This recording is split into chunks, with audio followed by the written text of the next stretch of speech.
Hi everyone, Mark from Codebreaker here. Today we'll be doing a head-to-head review of the Chromecast 1 from a couple years ago and the new Chromecast 2, or new Chromecast. First up is design. This year they've made some pretty dramatic changes to the actual design of the device. Last year's was pretty nice, but one of the biggest complaints was actually that it would kind of stick out from the back of the television, and it was a bit rigid, so it was hard to fit into the back of some people's TVs. You can see this year they've replaced that rigid cord, as you can see in the picture here, with more of like a ribbon style cord. And what that allows you to do is kind of dangle it wherever you need in the back of your television or behind your wall unit. And it's a welcome addition, but pretty much everything else is the same. In terms of specs, they've made some changes under the hood. The biggest of which are one, they've added finally a 5 gigahertz band, so you'll be able to take advantage of your 5 gigahertz router. But they've also added wireless AC support, which will also help in the speed department. And one last feature that Google has announced but wasn't able to test quite yet is something called Fastplay. It basically allows the Chromecast 2 to prefetch content in apps like Netflix. So it'll know when you want to watch Mad Men, for example, and will load up much faster. I'm looking forward to using that. Next up is setup. Not really much to report here, to be quite honest. The setup is just as easy as before, maybe a little bit streamlined. They've updated their Chromecast app. As you can see here, this is me setting up my Chromecast on my Nexus 5. They've updated the Chromecast app, but pretty much the same process follows. So you basically log into the app when the Chromecast is physically set up in behind your television, and you should see it actually show up. You can connect to it. And that's what's happening now on screen.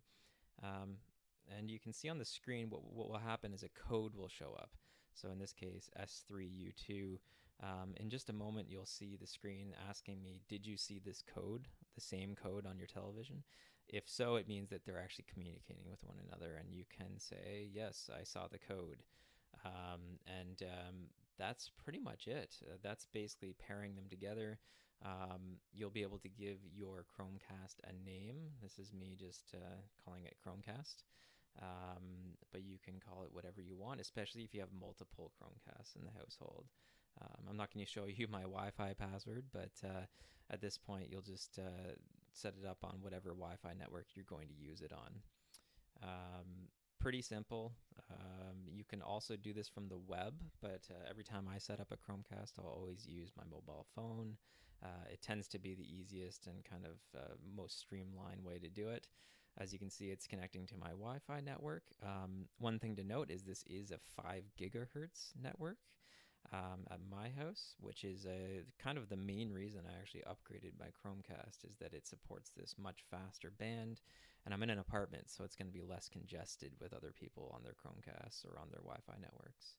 As you can see, it connected. Now it's ready to go. You just hit your Chromecast button and fling whatever video you want to the television set. So not too hard. This is the new Chromecast app. Some major additions here. Previously, it was really just used as a setup app. I didn't really use it for anything other than that. What they've done now is they've actually added a section, as you can see here, where you can actually discover new apps. This was a huge problem before. Trying to figure out like what apps actually had Chromecast support was a real pain. So now they actually will showcase new apps, and you can discover them and install them. And they'll also show you, as you saw on that last screen, the apps that I have installed. So that's kind of neat. The next section is we're going to do a speed test of the original Chromecast versus the new one. So this is the first Chromecast that was released a couple years ago. Still going strong. As you can see, I'm connecting to Netflix and casting The Dark Knight. As you saw, it was pretty quick. That it wasn't like it was slow or anything like that.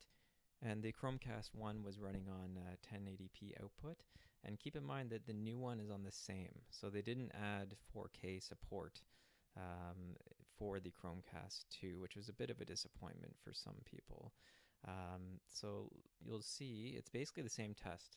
We're doing Netflix, The Dark Knight, on the same wireless network, um, and you'll see that it's pretty much the same. I would say that they're right on par with each other in terms of speed. So I'd say if you're expecting like a wildly faster device, this is really not the case with the Chromecast 2. Um, you're really looking at the addition of the 5 gigahertz band as well as wireless AC support. That'll speed up at least loading, and also the fact that it's kind of a more flexible shape. You can put it in more spots. And there's also a lot of stuff that's being built into it in the future. So the Fastplay support, for example. So I would say pick it up. It's still a great device, and I'll see you next time. Thanks.